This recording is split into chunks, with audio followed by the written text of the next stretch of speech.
दंडवत गोविंद गुरु बंदों अभिजन सोए। पहले भये प्रणाम तिन नमो जो आगे होए। गुरु को कीजे दंडवत कोट कोट प्रणाम। कीट न जाने भ्रंग कोयो गुरु कर आप समान। सत साहेब। हाँ तो श्रोता बंधु, आज मैं आप लोगों के सामने कबीर साहेब व गोरखनाथ की गोष्ठी यही प्रसंग रखने का प्रयास कर रहा हूँ। तो सुनिए बड़े गौर से। एक समय गोरखनाथ सिद्ध आत्मा काशी बनारस में स्वामी रामानंद जी, जो साहेब कबीर के गुरुजी थे, से शास्त्रार्थ यानी गोष्ठी करने के लिए आए। जब ज्ञान गोष्ठी के लिए एकत्रित हुए, तब कबीर साहिब भी अपने पूज्य गुरुदेव स्वामी रामानंद जी के साथ पहुंचे थे। एक उच्च आसन पर रामानंद जी बैठे, उनके चरणों में बालक रूप में कबीर साहिब जी पूर्ण परमात्मा बैठे थे। गोरखनाथ जी भी एक उच्च आसन पर बैठे थे तथा अपना त्रिशूल अपने आसन के पास ही जमीन में गाड़ रखा था। गोरखनाथ जी ने कहा कि रामानंद, मेरे से चर्चा करो। उसी समय बालक रूप कबीर जी ने कहा कि नाथ जी, पहले मेरे से चर्चा करें, पीछे मेरे गुरुदेव से बात करना। इस पर गोरखनाथ जी ने कहा, तू बालक कबीर जी कब से योगी बन गया? कल जन्मा अर्थात छोटी आयु का बच्चा, और चर्चा मेरे गोरखनाथ के साथ। तेरी क्या आयु है और कब बैरागी यानी संत बन गए? कबीर परमेश्वर जी ने कहा है कि जब कोई सृष्टि काल सृष्टि नहीं थी तथा न सतलोक सृष्टि थी, तब मैं कबीर अनामी लोक में था और कोई सृष्टि नहीं था, यानी कोई नहीं था, क्योंकि कबीर साहब ने ही सतलोक सृष्टि शब्द से रची तथा फिर काल ज्योति निरंजन की सृष्टि भी सतपुरुष ने रची। जब मैं अकेला रहता था, जब धरती भी नहीं थी, तब से मेरी टोपी जानो। ब्रह्मा जो गोरखनाथ तथा उनके गुरु मच्छंदर नाथ आदि सर्व प्राणियों के शरीर बनाने वाला पैदा भी नहीं हुआ था, तब से मैंने टीका लगा रखा है, अर्थात मैं कबीर तब से सतपुरुष आकार में ही हूँ। इस बात को सुनकर गोरखनाथ ने पूछा कि आपकी आयु तो बहुत छोटी है, अर्थात आप लगते हो तो बालक से। श्री गोरखनाथ सिद्ध को सतगुरु कबीर साहेब अपनी आयु का विवरण देते हैं। असंख्य युग प्रलय में गए तब का मैं वर्तमान हूँ, अर्थात अमर हूँ। करोड़ों ब्रह्म क्षर पुरुष अर्थात काल भगवान मृत्यु को प्राप्त होकर पुनर्जन्म प्राप्त कर चुके हैं।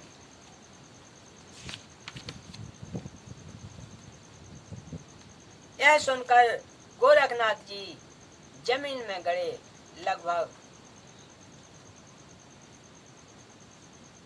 7 फुट ऊंचे त्रिशूल के ऊपर के भाग पर अपनी शक्ति सिद्धि शक्ति से उठकर बैठ गए और कहा कि यदि आप इतने महान हो तो मेरे बराबर जमीन से लगभग 7 फुट ऊंचा उठकर बातें करो।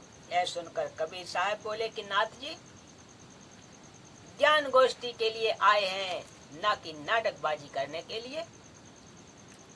आप नीचे आए तथा सर्व भक्त समाज के सामने यथार्थ भक्ति संदेश दें। श्री गोरखनाथ जी ने कहा कि आपके पास कोई शक्ति नहीं है। आप तथा आपके गुरु दुनिया को गुमराह कर रहे हैं। आज तुम्हारी पोल खुलेगी। ऐसे हो तो आओ बराबर। तब कबीर साहेब के बार बार प्रार्थना करने पर भी नाथ जी बाज नहीं आए। तो कबीर साहेब ने अपनी पराशक्ति पूर्ण सिद्धि का प्रदर्शन किया। कबीर साहब की जेब में एक कच्चे धागे की रील कुकड़ी थी, जिसमें लगभग 150 फुट लंबा धागा सिमटा हुआ था, को निकाला और धागे का एक सिरा आखिरी छोर पकड़ा और आकाश में फेंक दिया। वह सारा धागा उस बंडल कुकड़ी से उधड़कर सीधा खड़ा हो गया। कबीर साहब जमीन से आकाश में उड़े तथा लगभग 150 फुट सीधे खड़े धागे के ऊपर वाले सिरे पर बैठकर कहा कि आओ नाथ जी, बराबर में बैठकर चर्चा करें। गोरखनाथ जी ने ऊपर उड़ने की कोशिश की, लेकिन उल्टा जमीन पर गिर गए। पूर्ण परमात्मा, पूर्ण ब्रह्म के सामने सिद्धियां निष्क्रिय हो जाती हैं।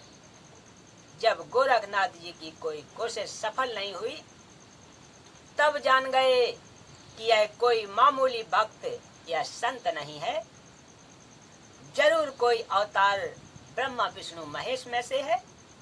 तब कबीर साहब ने कहा कि हे परम पुरुष,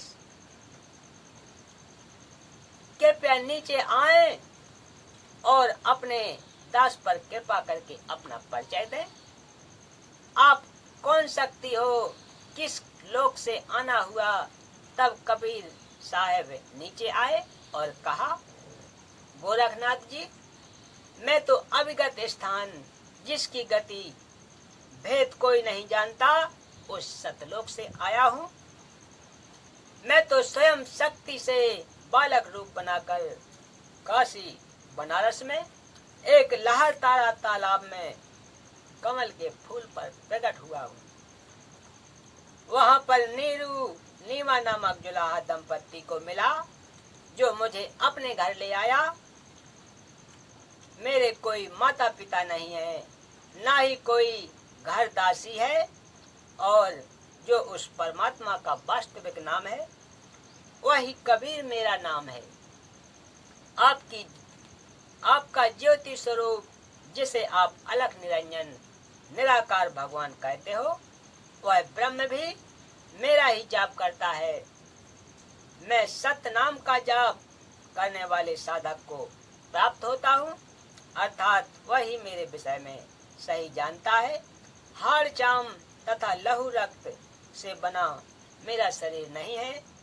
कबीर साहेब सतनाम की महिमा बताते हुए कहते हैं कि मेरे मूल स्थान सतलोक में सतनाम के आधार से जाया जाता है। अन्य साधकों को संकेत करते हुए प्रभु कबीर देव जी कह रहे हैं कि मैं उसी का जाप करता रहता हूँ। इसी मंत्र सतनाम से सतलोक जाने योग्य होकर फिर सार नाम प्राप्ति करके जन्म मरण से पूर्ण छुटकारा मिलता है। यह तारण तरण पद पूजा विधि मैंने कबीर साहेब अविनाशी भगवान ने आपको बताई है, इसे कोई नहीं जानता। गोरखनाथ जी को बताया कि हे पुण्यात्मा, आप काल क्षर पुरुष ज्योति निरंजन के जाल में ही हो। न जाने कितनी बार आपके जन्म हो चुके हैं, कभी 84 लाख योनियों में कष्ट पाया। आपकी चारों युगों की भक्ति को काल अब कलयुग में नष्ट कर देता, यदि आप मेरी शरण में नहीं आते। यह काल 21 ब्रह्मांडों का मालिक है। इसको साफ लगा है कि 1 लाख मानव शरीरधारी जीव प्रतिदिन खाएगा तथा 1.25 लाख मानव शरीरधारी प्राणियों को नित्य उत्पन्न करेगा। इस प्रकार प्रतिदिन 25,000 बढ़ रहे हैं। इनको ठिकाने लगाए रखने के लिए तथा कर्म भुगताने के लिए अपना कानून बनाकर 84 लाख योनियां बना रखी हैं। इन्हीं 25,000 अधिक उत्पन्न जीवों के अन्य प्राणियों के शरीर में प्रवेश करता है। जैसे खून में जीवाणु, वायु में जीवाणु आदि आदि। इसकी पत्नी आदि माया है, जिसे प्रकृति देवी कहते हैं। इसी से काल ब्रह्म अलख निरंजन ने पति पत्नी के संयोग से 3 पुत्र ब्रह्मा विष्णु शिव उत्पन्न किए। इन तीनों को अपने सहयोगी बनाकर ब्रह्मा को शरीर बनाने का, विष्णु को पालन पोषण करने का और शिव को संहार करने का कार्य दे रखा है। इनसे प्रथम तप करवाता है, फिर सिद्धियां भर देता है, जिसके आधार पर इनसे अपना उल्लू सीधा करता है और अंत में इन्हें जब ये शक्ति रहित हो जाते हैं तो इन्हें भी मारकर तप्त शिला पर भून कर खाता है तथा अन्य पुत्र पूर्व ही उत्पन्न करके अचेत रखता है। उनको सचेत करके अपना उत्पत्ति स्थिति तथा संहार का कार्य करता है।